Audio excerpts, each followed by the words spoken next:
প্রিয় শিক্ষার্থী বন্ধুরা, আশা করি তোমরা সকলেই ভালো আছো।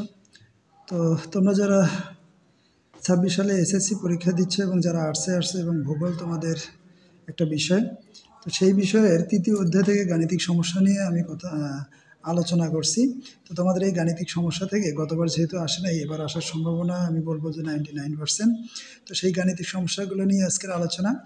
তো এখানে একটা গাণিতিক সমস্যা তোমাদের সামনে তুলে ধরছি, সেটা হচ্ছে যে ঢাকা এবং সিউলের দ্রাঘিমা যথাক্রমে 90 ডিগ্রি পূর্ব এবং 129 ডিগ্রি পূর্ব। সিউলে যখন মধ্যাহ্ন, তখন ঢাকার স্থানীয় সময় কত? এটা ভেরি ভেরি ইম্পর্টেন্ট একটা ম্যাথ। তো এখানে দেখো যে ঢাকা এবং সিউলের দ্রাঘিমা কিন্তু 90, অর্থাৎ ঢাকার দ্রাঘিমা হচ্ছে 90 ডিগ্রি পূর্ব এবং সিউলের দ্রাঘিমা হচ্ছে 129 ডিগ্রি পূর্ব। তাহলে এখানে ঢাকা এবং সিউল যেহেতু একই দিকে অবস্থিত, অর্থাৎ দুটোই পূর্ব পার্শ্বে, এই জন্য ঢাকা এবং সিউল একই দিকে অবস্থিত হয়। ঢাকার এবং সিউলের দ্রাঘিমার পার্থক্যটা আমাদেরকে আগে প্রথমে বের করতে হবে। তার মানে কি 129 মাইনাস হচ্ছে 190 হবে কত? 39 ডিগ্রি। তো তোমরা অবশ্যই এই সূত্রটা জানো যে 1 ডিগ্রি দ্রাঘিমার জন্য সময়ের পার্থক্য কতটুকু হয়। 1 ডিগ্রি দ্রাঘিমার জন্য সময়ের পার্থক্য হচ্ছে 4 মিনিট। এজন্য ওই ব্যক্তি কিন্তু খুব ইম্পর্টেন্ট এই অপশনটা। তো এখানে অর্থাৎ 39 ডিগ্রি যেহেতু বের হয়েছে, তাহলে 39 ডিগ্রি দ্রাঘিমার জন্য সময়ের পার্থক্য কত হবে? 39কে আমরা 4 মিনিট দিয়ে গুণ করব। তাহলে কত হবে? আমাদের অ্যান্সার হবে হচ্ছে 156 মিনিট। তো এখন 156 মিনিটে কত ঘন্টা কত মিনিট হয় সেটা আমরা বের করি। তো দেখো 60 গুণন 2, তাহলে 60 দুগুণ কত? 120। 120 আর 36 কত হবে? 156। তার মানে কি 2 ঘন্টা 36 মিনিট।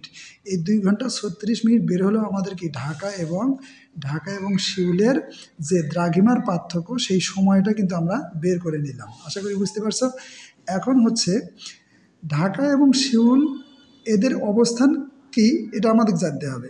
যেহেতু ঢাকা সিউলের পশ্চিমে অবস্থিত, যে স্থানটি পশ্চিমে অবস্থিত হবে সেই স্থানটির কিন্তু স্থানীয় সময় কম হবে। তাহলে ঢাকা যেহেতু সিউলের পশ্চিমে অবস্থিত, তাই ঢাকার স্থানীয় সময় কি হবে? কম হবে।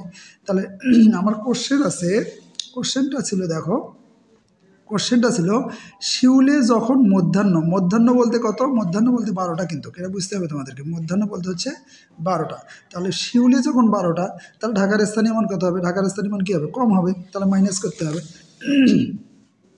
তো দেখো, তাহলে ঢাকার স্থানীয় সময় কম হবে, তাহলে ঢাকার স্থানীয় সময় হবে, তাহলে সিউলের স্থানীয় সময় কত? 12টা। 12টা থেকে আমাদের 2 ঘন্টা 36 মিনিট বাদ দিতে হবে। তাহলে 12টা থেকে 2 ঘন্টা 36 মিনিট যদি বাদ দিই, তাহলে 9টা কি 24 মিনিট হয়। এটা সকাল। এখন 9টা 24 মিনিট কিভাবে আমরা বের করলাম? দেখো এখানে এই ক্যালকুলেশনটাও কিন্তু তোমাদেরকে জানতে হবে। সেটা কিভাবে? যেমন দেখো, ঘন্টা হচ্ছে 12টা আর মিনিট কি 12টা বলতে কি ঘন্টা 12 ঘন্টা আর মিনিট হলো 00। আর 2 ঘন্টা 36 মিনিট আমরা লিখলাম, নিচে লিখলাম 2 ঘন্টা 36 মিনিট। এখন যেহেতু উপরে 00, তাহলে যেহেতু আমাদের 60 মিনিটে 1 ঘন্টা, তাহলে আমরা এখানে যদি 60 লিখি, 0 জায়গায় 60 মনে করি, তাহলে 1 মিনিটে আমরা কি 1 ঘন্টা হাওলাত নিলাম, যেটাকে হাওলাত বলা হয়। তাহলে এই যে শূন্য আছে, শূন্যকে আমরা কি ধরে দেবো? 10। তাহলে 10 থেকে 6-এর বাকি কত? 4, হাতে থাকে কত? 1, 3-এর আগে 4, 4 আছে 6-এর বাকি কত? 2, অর্থাৎ 24 মিনিট।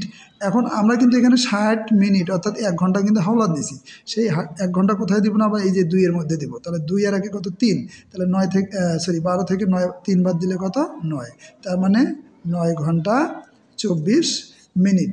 তো আমি আশা করি এই বিষয়টা তোমরা বুঝতে পেরেছ। আগামী ক্লাসে অন্য এক টাইপের ম্যাথ নিয়ে আবার কথা হবে। সে পর্যন্ত তোমরা ভালো থেকো। ধন্যবাদ সবাইকে।